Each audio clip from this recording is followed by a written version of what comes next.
the system that I have, it's about getting more bites. It's about being efficient in what you do. Yes, you can get away with a 1/4 ounce, 3/8, and half. It's kind of the standard. If you want to upsize, those are the kind of the three sizes you're going to throw. But choosing the right swim bait for the right situation is going to get you more bites. I have kind of a little system that I go through. If you come up here after, I can tell you about it.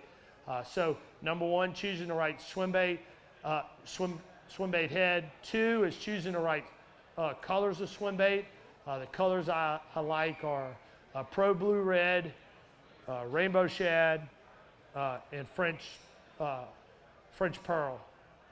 Those are kind of the three. Granted, there's a variety of colors out there, but those 3 colors are kind of my go-to colors, whether it's partly cloudy, or cloudy, whether the water's super clear, gin clear, to stain, to muddy. I keep it pretty simple on my colors. But as far as a retrieve, what I use for it is a 20-pound braid connected to 20 or 30-pound braid, depending on which swim bait I'm throwing, to anywhere from 10 to 16-pound fluorocarbon. And, Jacob, I'm going to show you shirt. Gamma is my choice of edge, and they actually have a display. Where are you at? Okay, so I've been very successful in my career, and I take my tackle very seriously, very obvious, and I've won a little over $4 million in winning, and it's come through Gamma.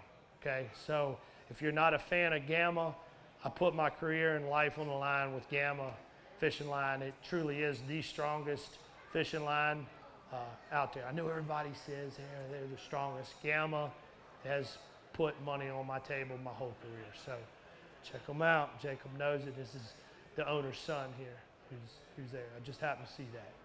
So when it comes to it, I'm going to use 30-pound braid, anywhere from 10 to 16-pound fluorocarbon. I use an Alberto knot. An Albright knot. And when it comes to fishing a swim bait, there's no other technique that you need to be on your P's and Q's better than the swim bait world. What I mean by that is this. A crankbait is called I call a crankbait a self hooker, right? It's got 6 hooks swinging around. You're just reeling it. You could be thinking about whatever. Hopefully you're thinking about the right thing in your thoughts, but you're just reeling, and all of a sudden the fish bites it. Oh, I got him. The hooks help you catch that fish, and you didn't have to pay attention as much. When it comes to swim bait world, you better dot your I's, cross your T's, and everything in the world. You better be laser focused the whole time. You got one hook, you're making long casts, and most of the bites are very hard to detect. You're just going to be reeling it. You're going to vary your retrieve, just reel it, and you better be laser focused. I can't tell you how many times I've come back and, whatever. I crushed them on a swim bait, and I'll be like, man, I caught 30 today on a swim bait. How'd you do?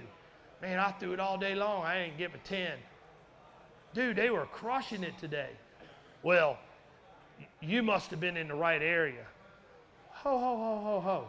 I saw you pretty much all day today. And that's when I can point my finger at that angler, and I know he wasn't feeling the bites. Crappie fishing, how many of y'all love the crappie fish, right? Crappie fishing is the #1 thing in the world you can do to train yourself as a bass fisherman. And the information Bass University provides isn't your basic run-of-the-mill fishing video. This is specific information from A to Z to help you learn, get to the water, and become a better angler quickly.